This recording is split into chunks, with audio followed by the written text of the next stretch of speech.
Hi, my name is Fernando Sandoval, and I'm going to talk to you about fundamental attribution error. Fundamental attribution error is the tendency for observers to underestimate situational influences and overestimate dispositional influences upon another person's behavior. To explain further, we as people tend to underestimate that a person's behavior can be attributed to a situational factor that is unknown or not present. This reaction is based on the fact that we as people tend to overestimate a person's dispositional influence, and we quickly assume that their attitude is based on their character. Pete is a college student who is currently late to his final exam.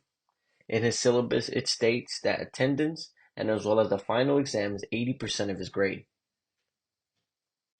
To ensure that he isn't late, he is currently swerving through traffic, going 10 miles above the speed limit, and staring people down to make sure that they don't cross into his lane.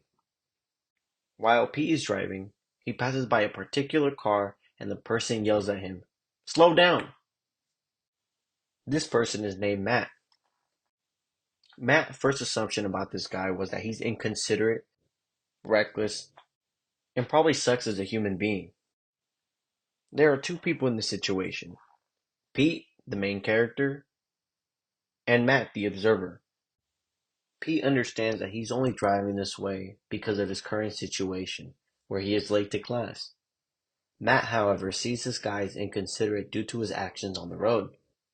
Matt doesn't understand that Pete is currently driving very quickly because he's late to his final exam.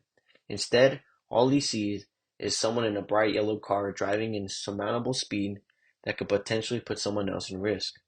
Hence why he makes the conclusion that this person sucks of a human being. This provides a simple yet detailed example of what fundamental attribution error is. Of course, there are other situational factors that a person can explain in order to grasp the full idea of fundamental attribution error.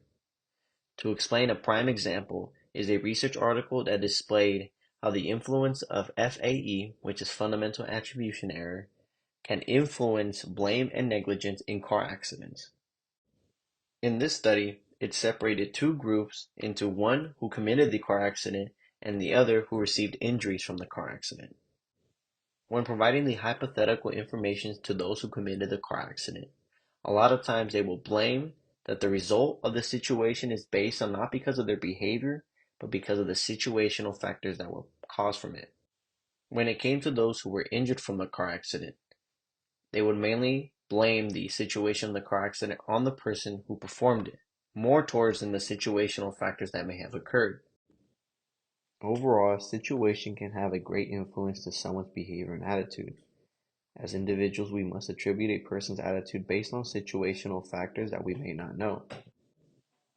It's easy to justify our attributes to dispositional reasons, but as we think as an observer, we must consider the situation must play a role.